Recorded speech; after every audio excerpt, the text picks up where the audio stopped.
కూడా మనకు తెలియదు. కాకపోతే ఇక్కడ ఒక చిన్న విషయం చెప్తా నేను. ఏంటంటే యువతీ యువకులు లవ్ చేసుకుంటారు. మీరు చేసుకోండి కాదనట్లే. కానీ అమ్మాయి గాని, అబ్బాయి గాని ఎవరో ఒకళ్ళు టాలెంటెడ్ అయి ఉంటారు. ఎవరికో ఒకరికి అదృష్ట దేవత తలుపులు తట్టిద్ది. ఆ ఇద్దరిలో ఎవరో ఒకళ్ళు సక్సెస్ అయితారు. ఆ సక్సెస్‌ని ఇద్దరు కలిసి ఎంజాయ్ చేయాలే గానీ, ఆ సక్సెస్ ఎటు వెళ్ళిపోద్దో, నా దాకా ఉంటదో, ఉండదో అనేసి ఎప్పుడూ మనము అనుకోవద్దనమాట. ఎందుకంటే నీకు రాసిపెట్టి ఉంటే ఆ సక్సెస్‌లో నువ్వు గూడా ఒక భాగమైతావు. నీకు రాసిపెట్టి లేకపోతే నువ్వు అక్కడి నుంచే స్టాప్ అయిపోతావు.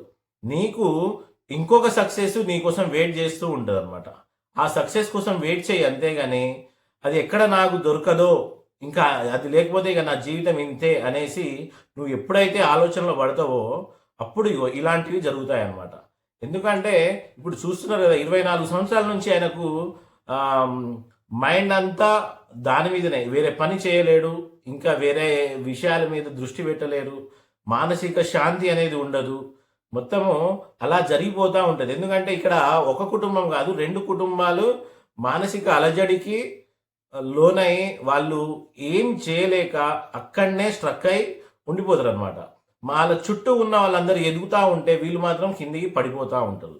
కాబట్టి యువతీ యువకులు ఇప్పుడున్న వాళ్ళు ఒకటే అర్థం చేసుకోవాలి ఏంటంటే, సక్సెస్ అనేది ఇద్దరి మధ్యలో ఎవరికొచ్చినా వాళ్ళిద్దరూ కలిసి పంచుకోవాలి. లేదు అంటే ఆ సక్సెస్ అక్కడి నుంచి నిన్ను ఇడిసి వెళ్ళిపోతాంది అంటే, నువ్వు ఇంకొక సక్సెస్ నీకోసం ఉంటది కాబట్టి, ఆ సక్సెస్ కోసం వెయిట్ చెయ్యి.